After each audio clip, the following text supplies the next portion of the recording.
Deixa eu chamar então a Ilana Miller, que é especialista em liderança e gestão de carreira, que já está aqui no nosso telão. Ilana, muito boa tarde para você, seja muito bem-vinda. Boa tarde, muito obrigada pela oportunidade da gente conversar hoje. A gente que agradece, Ilana, para falar sobre um assunto importante, né? Porque a gente tem aí, em homenagem ao Mês das Mulheres, uma publicação do Instituto Brasileiro de Geografia e Estatística, o IBGE, que publicou uma pesquisa retratando a comparação de gênero no mercado de trabalho, né? E as mulheres ainda recebem cerca de 80% dos salários dos homens, né? Isso na iniciativa privada, né? No salário, na iniciativa pública, os salários são exatamente iguais, mas na iniciativa privada ainda tem essa diferenciação, né, Ilana? Por que isso acontece, né? Essa desigualdade salarial entre homens e mulheres vai permanecer ou existe uma expectativa de melhora aí para chegar na igualdade salarial? Eu diria que essa pauta há poucos anos que a gente vem percebendo que tem estado aí na agenda, né, das organizações. A equidade de gênero urge por uma grande ação e esse ano, com a implementação da lei, vai ajudar, vai favorecer sim. O cálculo que nós tínhamos feito era de 300 anos para a gente ter a equidade de gênero em termos de remuneração, para você ter uma ideia. Agora, com a legislação, as empresas, as organizações estão se mobilizando, até porque existem multas, sim, né, significativas, e o que a gente percebe, não só em relação à remuneração, que as organizações estão se mobilizando o próprio ambiente propício para que mulheres também ocupem posições que até então eram destinadas a apenas homens. Isso a gente vê muito na indústria. Mais formação de mulheres e capacitação de forma que ocupem outras posições. Pois então, e tem penas também, você comentou agora, né, que tem penas aí que a lei 14.611/23, que trata justamente da desigualdade salarial, prevê aí para as empresas. Tem multas para essas empresas, então? Sim, são multas, especificamente 3%, por exemplo, da folha de pagamento, tá, dos empregados, limitada até 100 salários mínimos. Então, existe toda uma atenção, porque as empresas precisam emitir relatórios, tá? A transparência deve ser total e haverá multas, ações que as empresas devem vir a tomar. Uma delas, por exemplo, canal de denúncia. É extremamente importante que as organizações tenham esse canal. Esse canal geralmente é terceirizado, se contrata prestadores de serviços e onde mulheres se sintam muito à vontade ali para relatar situações, quando ocorrem situações diversas, não só em relação à remuneração, assédio, certos ambientes não estão propícios ainda para mulheres e homens conviverem de uma forma saudável. Pois então, né? A gente não pode deixar de falar, Ilana, na questão da pandemia também, né? Eu não sei se a pesquisa trata disso, mas a gente teve ali uma série de problemas nas mulheres no retorno ao mercado de trabalho, né? Se teve ali uma glamorização da questão do empreendedorismo, as mulheres ficaram em casa ali, trabalhando online, né? Mas teve muitas mulheres que tiveram dificuldade ali no retorno ao trabalho formal físico também, né, Ilana? Nós temos um percentual alto de mulheres no Brasil que empreendem e que estão em áreas voltadas a serviços, turismo, áreas que foram fortemente impactadas na pandemia e no pós-pandemia. Nós ainda temos um percentual também, mais de 10% de mulheres no nosso país estão optando em não trabalhar porque não tem com quem deixar seus filhos. A diversidade de papéis que assumem ficou tão complicada e tão complexa que algumas, fazendo cálculo, já não valia a pena sair para trabalhar. No pós-pandemia, as áreas de serviços e turismo ainda não tiveram um retorno forte e, com isso, elas buscam outras posições. Empreendedorismo feminino, ele vem sendo muito fomentado no nosso país, inclusive incentivado, porque aí a carga horária delas, elas conseguem conciliar com a diversidade de papéis que devem ocupar na sociedade.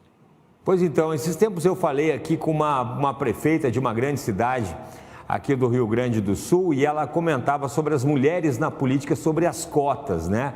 E ela falou que mais importante do que as cotas é se criar um ambiente, você comentou agora sobre a questão do assédio, né? Se criar um ambiente favorável e não também se obrigar as mulheres a ocupar um determinado setor do mercado de trabalho, né? E sim se incentivar para que elas vão de boa vontade e não se criando aí uma certa obrigação. Eu achei aquilo interessante, né? E ela, além de ser prefeita, ela é delegada de polícia, então ela tem duas áreas que até pouco tempo atrás eram eminentemente de homens, né, Ilana? Adorei esse comentário. Quando nós temos problemas estruturais, não tem jeito. Eu sou favorável a cotas, tá? Porque multas, cotas, penalizações, a sociedade ela vem imprimindo algumas mudanças em função, né, da legislação. Agora, isso que você comentou é muito importante. Ambiente. Existem ambientes ainda que mulheres não se sentem bem, não são bem recebidas, homens não permitem que elas assentam em posição de liderança. Os canais de denúncia vieram para ajudar bastante as próprias áreas de gestão de pessoas, de RH, elas vêm tomando iniciativa, vêm realizando ações de forma que as mulheres se sintam ainda melhor e mais, eu diria que sim, a receptividade seja equânime. Gostei desse seu comentário, sim, e ainda precisamos melhorar muito em relação à ambiência para homens e mulheres conviverem, em especial nas indústrias. O segmento de serviços, a gente já percebe um pouquinho diferente. Sim, é verdade. Não, o pessoal que acompanha aqui o programa, Ilana, esses tempos a gente entrevistou também aqui uma mulher que criou uma oficina mecânica especializada em combis.